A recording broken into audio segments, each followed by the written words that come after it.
O Flamengo foi o primeiro clube brasileiro a faturar mais de R$ 1 bilhão.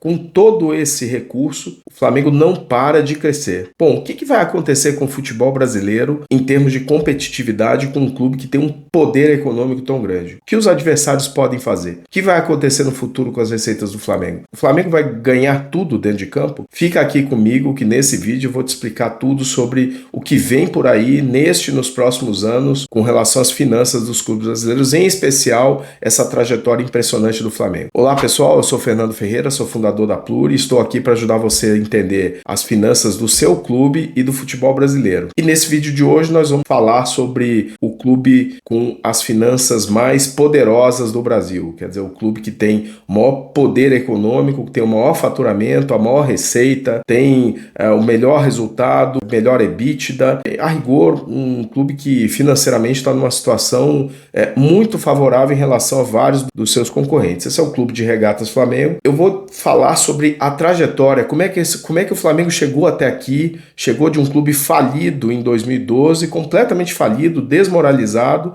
a um clube bilionário, se tornou o primeiro bilionário do futebol brasileiro e hoje um dos clubes que mais fatura no futebol mundial. E em contraponto a outros clubes brasileiros que é gozado, parece que o ano de 2012 ele marca uma mudança na estruturação financeira dos clubes, porque 2012 o que nós tínhamos? Nós tínhamos o Flamengo quebrado, completamente quebrado, nós tínhamos o Corinthians campeão mundial e nós tínhamos o Palmeiras também numa situação financeira horrorosa. Em pouco mais de 5, 6 anos, né? Porque hoje a gente vive uma trajetória já de um movimento consolidado, mas em 2012 que a gente percebe o Corinthians começando a descer a ladeira e o Flamengo e também o Palmeiras começando a se reestruturar, e aí o que a gente tem hoje? A gente tem, já não só hoje, mas ali por 2016 até 2019, os adversários, né, de Corinthians, né, quer dizer, o Palmeiras e o Flamengo principalmente, estavam numa situação já muito promissora e o Corinthians numa situação reversa. Eu tô falando aqui do Corinthians porque nós fizemos 3 vídeos recentemente falando sobre a situação financeira do Corinthians e como ele chegou a uma dívida de 2 bilhões de reais e tá numa situação bastante complicada. Mas o tema deste vídeo aqui é o Flamengo. Então a gente vai falar sobre como a situação do Flamengo chegou no nível em que está. Bom, vamos falar sobre as finanças do Flamengo, né? O Flamengo, ele soltou o orçamento agora para 2024 e nesse momento ele aproveitou também para dar uma ideia do que devem ser os números de 2023 que vão sair essa semana, né?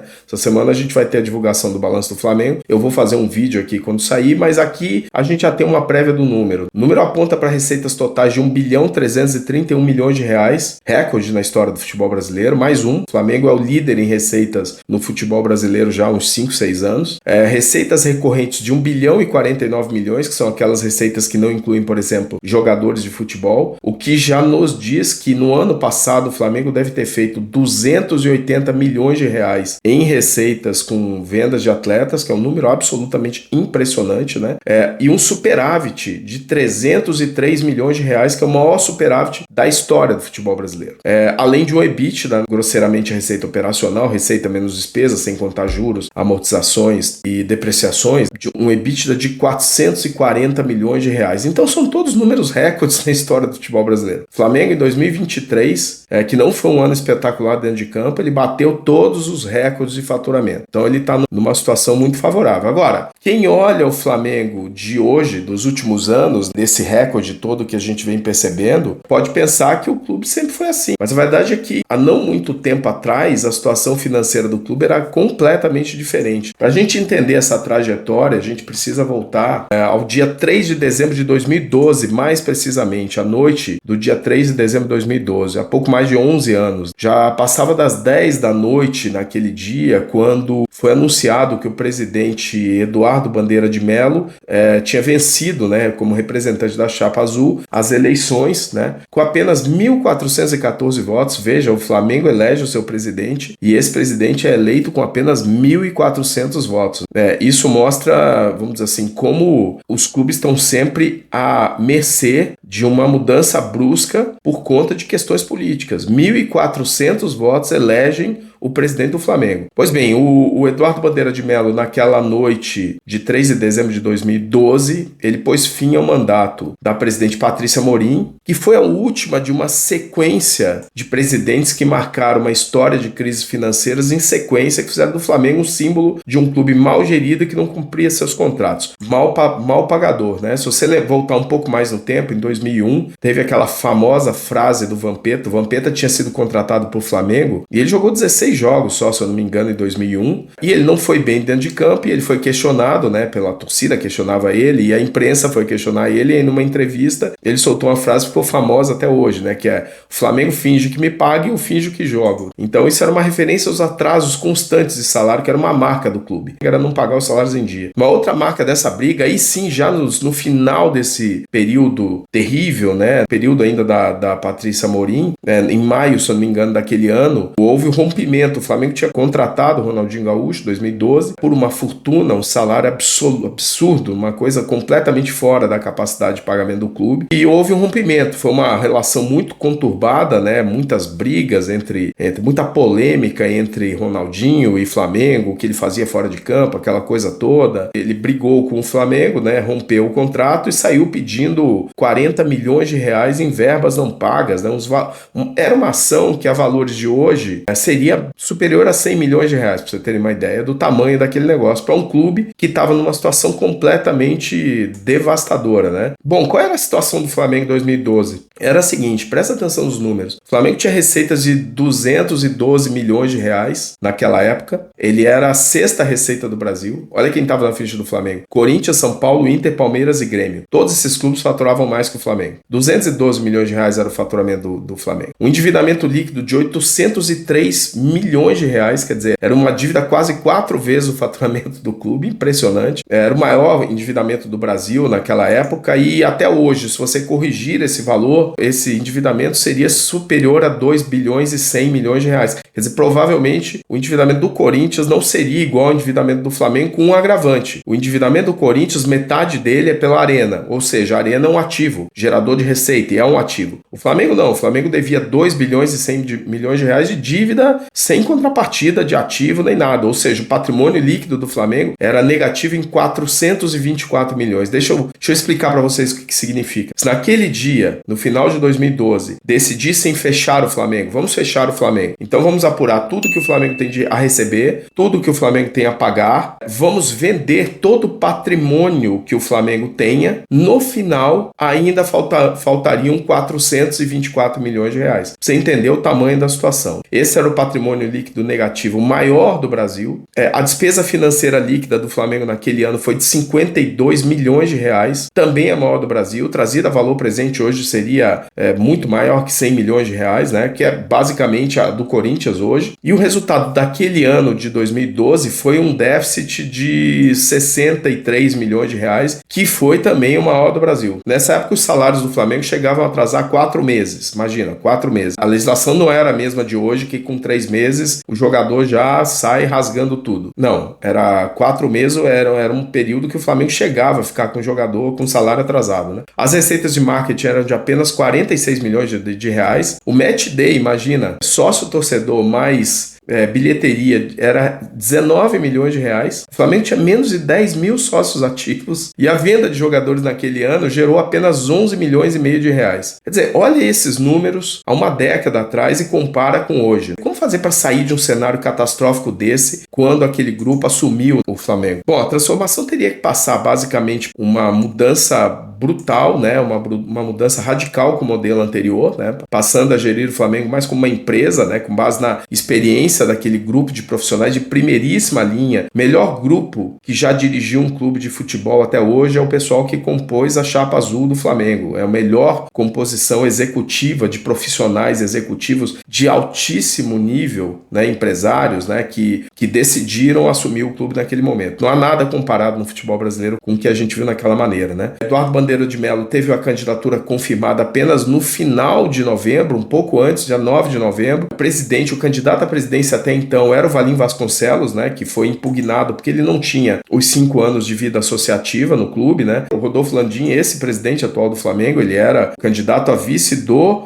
Valim Vasconcelos. Aí ele também não pôde assumir, e aí o Eduardo Bandeira de Mello acabou sendo lançado como candidato a presidente, e o restante do grupo que fazia parte era impressionante, né? O BAP, Luiz Eduardo Batista, né, presidente da Sky, né, passou a ser o vice-presidente de planejamento e marketing. Carlos Langoni, ex-presidente do Banco Central, ficou responsável pelo Comitê de Finanças e Reestruturação de Dívida. Rodolfo Landim, que é atual presidente, foi o vice de patrimônio. Alexandre Póvoa, também outro do mercado financeiro, o vice de esportes olímpicos. Gustavo Oliveira, vice de comunicação, vice até hoje do Flamengo. Rodrigo Tostes, também vindo do mercado financeiro, vice de finanças. E Cláudio Prakovinich, vice de administração e TI. Então é um timaço, uns caras muito feras que assumiram e resolveram realmente acabar com o que acontecia com o Flamengo nesse período todo. Bom, fica aí até o final do vídeo que eu vou dizer o que o futuro reserva ainda para o Flamengo, para onde as coisas estão indo, porque o Flamengo dominou o fora de campo, dominou as finanças, já teve um resultado dentro de campo espetacular, mas o que vai acontecer daqui para frente? E mais, como é que ficam os rivais do Flamengo nesse negócio? E se você está gostando desse vídeo, eu peço a você que se inscreva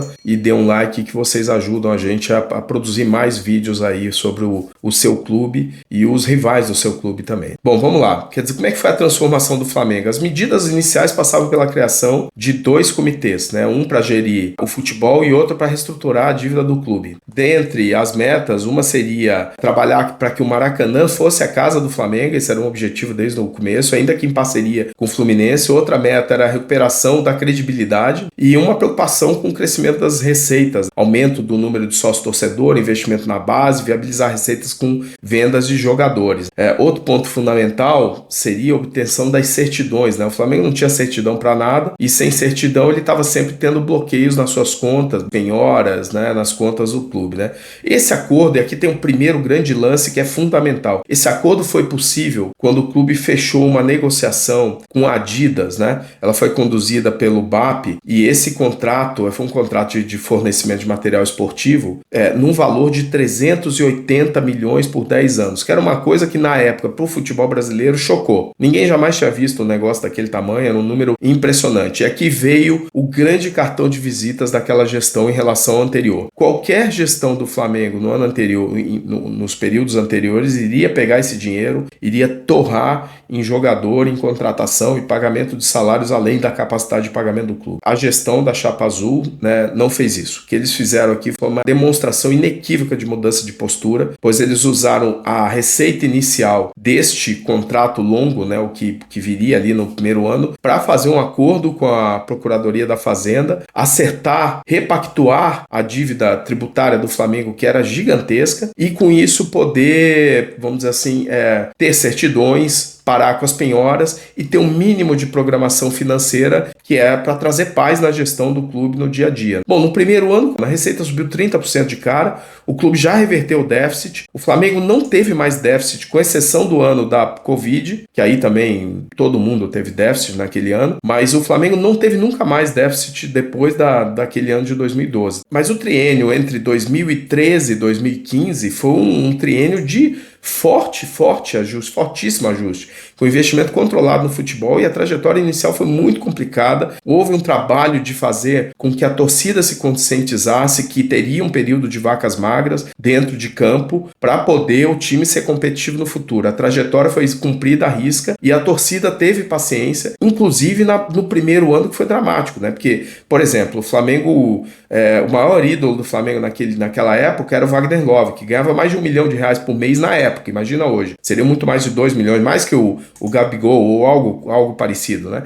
Com um time quebradão daquele jeito. Em 2012, O Wagner Love, por exemplo, foi dispensado e vários outros jogadores que eram muito bem queridos pela torcida foram dispensados. E em 2013 o time terminou no 16º lugar no Brasileirão. Veja, 16º é o primeiro fora da zona de rebaixamento. Tava ali no bico do corvo, né? E aquele ano, 2013, é o ano do caso Everton da Portuguesa, que houve uma polêmica enorme, né? Então o Flamengo realmente viu ali, foi um momento que ele se viu mais próximo ao rebaixamento. E se ele tivesse caído naquele ano, provavelmente a história teria sido muito diferente. Mas o clube foi compensado, né? Ele teve aí uma recompensa pelo bom trabalho que foi feito dentro de campo. Ele teve sorte também. E aí o que aconteceu? Em 2014 o time terminou em 10º lugar, em 2015 12º, e as coisas começam a melhorar mesmo a partir de 2016. De 13 a 15 foi ajuste e complicação, sempre ali no meio da tabela, meio ali olhando um pouco, flertando com o rebaixamento, mas em 2016 o clube termina em 4º lugar no Brasileiro. Foi o último ano que o Flamengo não jogou a Libertadores. A partir dali, o Flamengo foi Libertadores. Eu até não tenho certeza, mas creio que é o time brasileiro com a maior sequência de anos seguidos de Libertadores. Não sei se o São Paulo teve um período desse lá atrás, mas eu acho que o Flamengo de 2016 a 24, pelo esse período, são 9 anos, né?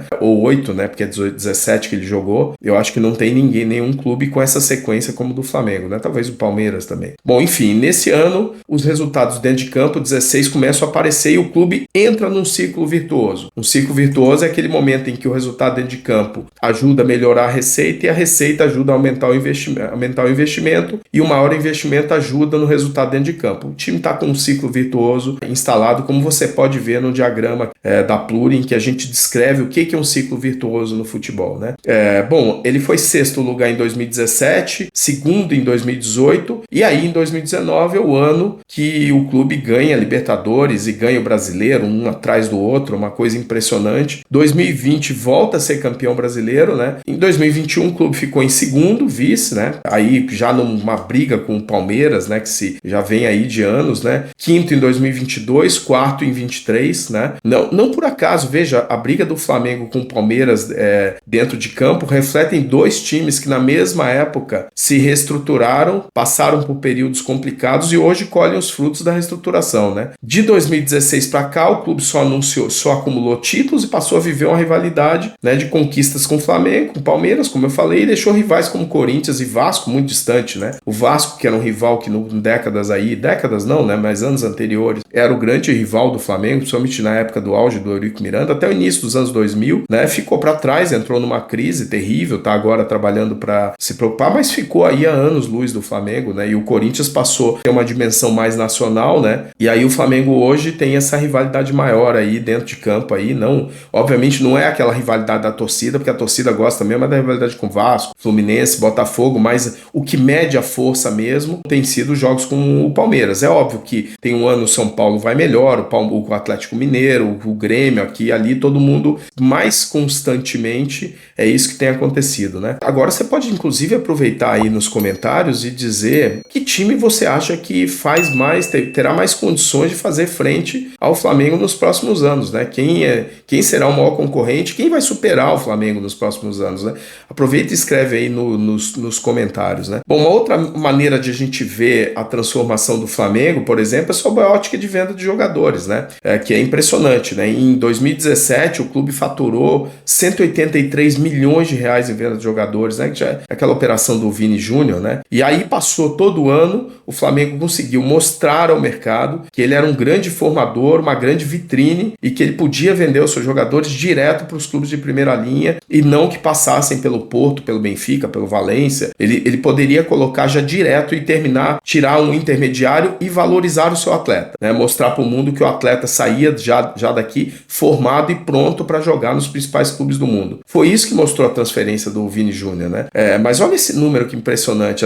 Aquele ano de 2017, o Flamengo faturou só naquele ano 52% a mais do que ele havia faturado com venda de atletas nos últimos 12 anos. Você pegava os 12 anos anteriores, só o que ele faturou em 2017 foi 50% maior que aquele período de 12 anos. Você vê o tamanho da transformação. E quando você olha o período de 2017 a 23, a receita do Flamengo bateu em 1 bilhão 464 milhões de reais, com venda de atletas. É um negócio impressionante. Quase 1,5 bilhão de reais entre 2017 e 23 só com venda de jogadores. Um número realmente incrível. Foram quase 300 milhões de reais só no ano passado, né? Então, em resumo, o que a gente pode dizer é o seguinte. Hoje o Flamengo é a maior potência financeira do futebol brasileiro, né? Ele tem os maiores contratos, ele está trabalhando para viabilizar um estádio para 75 mil pessoas, que é só questão de tempo. Vai ser no gasômetro, vai ser aqui, vai ser ali, não importa, mas é questão de tempo que ele vai fazer o seu estádio e isso vai gerar ainda mais receita. Ele tem um elenco que tem condições de entrar para vencer qualquer campeonato que ele disputa, não vai vencer todos os campeonatos que disputa, porque isso aqui é futebol, mas ele tem um elenco pronto para isso, e se ele tiver eficiência dentro de campo, a coisa vai ficar realmente bastante complicada, porque hoje, veja bem, com exceção do Palmeiras, os demais gigantes do futebol brasileiro estão muito longe do Flamengo. Bom, vejam o caso do trio do Rio, né, que não consegue disputar campeonatos de igual para igual com o Flamengo, a não ser em eventos pontuais, em situações pontuais. Os clubes não estão na mesma prateleira. Essa que é a verdade. O Fluminense, por exemplo, tem sido o clube que tem mais enfrentado o Flamengo, né, um clube campeão da Libertadores, agora recentemente, num campeonato que o Flamengo disputou. Nos clássicos, o Fluminense tem sido francamente, tem tido vantagem clara sobre o Flamengo nos últimos anos, mas não tem tido, por exemplo, sequência de títulos como, por exemplo, o Palmeiras ou o Flamengo. E o caso de Botafogo e Vasco é ainda mais complicado, né? Porque o Botafogo está se reerguendo agora, o Vasco está tentando se reerguer, está numa situação um pouco mais distante, né? Mas além da comparação com os cariocas em si, a comparação que mais chama atenção é a com o Corinthians, porque são dois gráficos em sentido inverso, é impressionante, e datados da mesma época. Eu volto a dizer, 2012, o Corinthians era campeão mundial em dezembro, e em dezembro o Flamengo mudava a sua gestão. Olha que coincidência. Uma diferença de dias marca o topo de um, o fundo do outro. E hoje, 11 anos depois, o Corinthians está na sua maior crise financeira da história, com mais de 2 bilhões de dívida. Isso se reflete em um time que não tem sido competitivo dentro de campo. E o Flamengo está na sua melhor situação financeira da história e com um clube que vem muito competitivo dentro de campo, né? E no campo financeiro, a transformação pode ser vista da seguinte maneira, né? O Flamengo passa de receitas de 212 milhões em 2012, a sexta do Brasil, para 1 bilhão 313 milhões de reais, a primeira, né? Um crescimento no período de 519%, né? O endividamento líquido do Flamengo passa de 804 milhões de reais, era o maior do Brasil em 2012, para estimados 64 milhões de reais em 2023, né? Uma queda de 92%. O antigo passivo a descoberto, que é o patrimônio líquido negativo de 423 milhões, vira um patrimônio líquido positivo de 625 milhões. Ele passa de menos 424 para mais 625. Esse patrimônio líquido do Flamengo é o maior do Brasil e é um incremento de 1 bilhão e 50 milhões de reais nesse período, né, de patrimônio, né, para o clube. Impressionante o número. E o resultado do ano de 2012 era um déficit de 62,5 milhões de reais, o maior do Brasil, o maior prejuízo do Brasil, né? Entidades associativas é déficit, que se usa o nome, a nomenclatura, e mais passa para um superávit de 303 milhões de reais, também o maior do Brasil, do maior déficit para o maior superávit, né? E tem um detalhe, né? Nesse período de 11 anos, o Flamengo acumulou 1 bilhão 115 milhões de reais de superávit, o que dá mais de 100 milhões de reais por ano em média. Olha que número impressionante. Então, é isso, meus amigos, que eu tinha para dizer para vocês. Se você quiser saber mais sobre as finanças do Flamengo e dos demais clubes do futebol brasileiro, você acompanha o canal da Pluri e dá uma olhadinha nesses cards que estão aqui em cima. Tá bom? Valeu. Um grande abraço a todos.